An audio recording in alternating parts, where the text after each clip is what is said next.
Athirappilly വെറ്റിലപ്പാറയിൽ home stay ആക്രമിച്ച് കാട്ടാന. ഇന്ന് പുലർച്ചെ വെറ്റിലപ്പാറ ഹോളി ഏഞ്ചൽസ് സ്കൂളിന് സമീപത്തുള്ള ഹോം സ്റ്റേയുടെ മതിൽ പൊളിച്ചാണ് കാട്ടാന അകത്ത് കടന്നത്. വിവരങ്ങളുമായി സാനു കെ സജീവ് ചേരുന്നുണ്ട്. സാനു, ഇന്ന് രാവിലെയോടുകൂടി ഉണ്ടായ കാട്ടാന ആക്രമണമാണ്. ഇപ്പോഴും കാട്ടാന അവിടെ നിലയുറപ്പിച്ചിട്ടുണ്ടോ? എന്താണ് സ്ഥിതി? അതിരപ്പള്ളി പ്രദേശം, പ്രത്യേകിച്ച് വെറ്റിലപ്പാറ പ്രദേശം ഈ തുടർച്ചയായിട്ട് കാട്ടാനയുടെയും അതുപോലെ തന്നെ വന്യമൃഗങ്ങളുടെയൊക്കെ അക്രമം ഉണ്ടാകുന്ന ഒരു പ്രദേശമാണ്. അവിടെയാണ് ഇന്ന് പുലർച്ചയോടുകൂടി കാട്ടാനക്കൂട്ടം ഇറങ്ങുകയും ഹോം സ്റ്റേയുടെ മതിലുകളടക്കം തകർക്കുന്ന നിലയിലേക്ക് എത്തിയിട്ടുള്ളത്. അതായത് മുൻപൊക്കെ ഈ ഹോം സ്റ്റേയിലും അതേപോലെ തന്നെ ആ പരിസര പ്രദേശത്തൊക്കെ താമസിക്കുന്ന മലയോര കർഷകർ അടക്കം പറയുന്നത് മുൻകാലത്തൊക്കെ ഒറ്റയാന്മാർ, അതായത് ആനയൊക്കെ ഒറ്റയ്ക്കാണ് ഇറങ്ങാറുണ്ടായിരുന്നത്. കാട് വിട്ട് നാട്ടിലേക്ക് ഇറങ്ങുന്നത്, കാട്ടാനയൊക്കെ ഒറ്റയ്ക്കാണ് എത്താറുണ്ടായിരുന്നത്.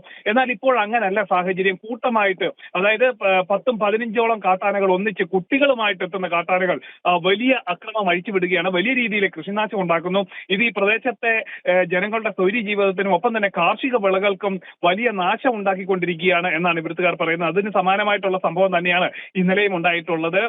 പുലർച്ചെ വെറ്റിലപ്പാറ ഹോളി ഏഞ്ചൽ സ്കൂളിന് സമീപത്തുള്ള ഹോം സ്റ്റേയുടെ മതിലുകൾ പൊളിച്ച് അകത്ത് കയറിയിട്ടുള്ള കാട്ടാനകൾ വലിയ രീതിയിൽ കൃഷിനാശം ഉണ്ടാക്കിയിട്ടുണ്ട്. വാഴയും ഒപ്പം തന്നെ കപ്പയടക്കമുള്ള കാർഷിക വിളകൾ, കരകൃഷി അടക്കം വ്യാപകമായിട്ട് നശിപ്പിച്ചിട്ടുണ്ട്. എന്തായാലും കൃത്യമായിട്ടൊരു ഇടപെടൽ വനം വകുപ്പിന്റെ ഭാഗത്ത് നിന്ന് ഉണ്ടാവാത്തതാണ് ഇത്തരത്തിൽ കാട്ടാനകൾ കാട് വിട്ട് നാട്ടിലേക്ക് ഇറങ്ങാനും അത് പതിവായിട്ട് എത്താനുമുള്ള സാഹചര്യമെന്നാണ് ഇവർ പറയുന്നത്. എന്തായാലും ഇതിൽ കൃത്യമായിട്ടൊരു ഇടപെടൽ സർക്കാരിന്റെ ഭാഗത്ത് നിന്ന്, വനം വകുപ്പ് കൃത്യമായിട്ട് ഇടപെടുന്നില്ല. സർക്കാർ ഇതിൽ അടിയന്തര ഇടപെടൽ ഉണ്ടാവണം. അതേപോലെ തന്നെ നാട്ടുകാരുടെ ജീവനും അവരുടെ കാർഷിക വിളകൾക്കും അടക്കം സംരക്ഷണം നൽകുന്ന നിലയിലേക്ക് കാര്യങ്ങൾ മാറണമെന്നാണ് അതിരപ്പള്ളി വെറ്റിലപ്പാറ പ്രദേശത്തെ ജനങ്ങളുടെ പ്രധാന ആവശ്യം.